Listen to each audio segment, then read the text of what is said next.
বক্তৃতায় আগুন, কিন্তু মাঠে ঠান্ডা বেঞ্চে বসেই কাটলো পুরো ম্যাচ।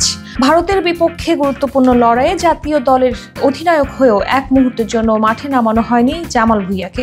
শিলংয়ের 5 তারকা হোটেলের সংবাদ সম্মেলনে আত্মবিশ্বাসে ভরা হুমকি, কিন্তু সবই ম্লান হয়ে গেল জওহরলাল নেহেরু স্টেডিয়ামের রাতে। প্রশ্ন উঠেছে, বাংলাদেশের ফুটবলে কি তবে শেষের পথে জামালের অধ্যায়? 2013 সালে বাংলাদেশ জাতীয় দলের প্রথম প্রবাসী ফুটবলার হিসেবে অভিষেক হয় জামালের। এরপর ধীরে ধীরে জাতীয় দলের অবিচ্ছেদ্য অংশ হয়ে ওঠেন। তার হাতে উঠেছিল অধিনায়কের আর্ম ব্যান্ডও, কিন্তু সময়ের সঙ্গে পারফরমেন্সে ভাটা পড়তে শুরু করে।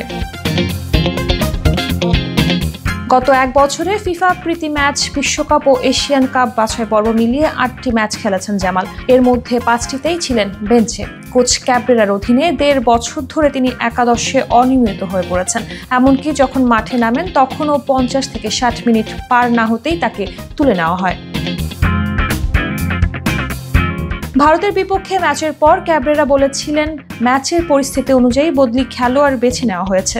জামাল আমাদের গুরুত্বপূর্ণ ফুটবলার, কিন্তু আমরা রানাকে ব্যবহারের সিদ্ধান্ত নিয়েছি। তবে এই সিদ্ধান্ত অনেকেরই কাছে প্রশ্ন তুলেছে। জামাল যদি আসলে গুরুত্বপূর্ণ হন, তাহলে তাকে কেন বেঞ্চে বসিয়ে রাখা হলো?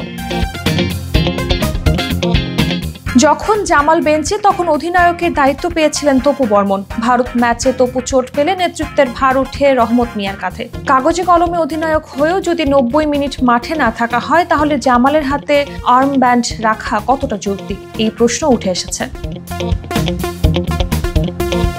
ক্যাব্রেরা জামালকে ভবিষ্যতের জন্য কতটা ভাবনায় রাখছেন সেটি এখন প্রশ্ন সাপেক্ষ। বিশেষ করে গুরুত্বপূর্ণ ম্যাচে বেঞ্চে বসিয়ে নতুন মুখকে সুযোগ দেওয়ার সমালোচনা দুই বাড়ছে।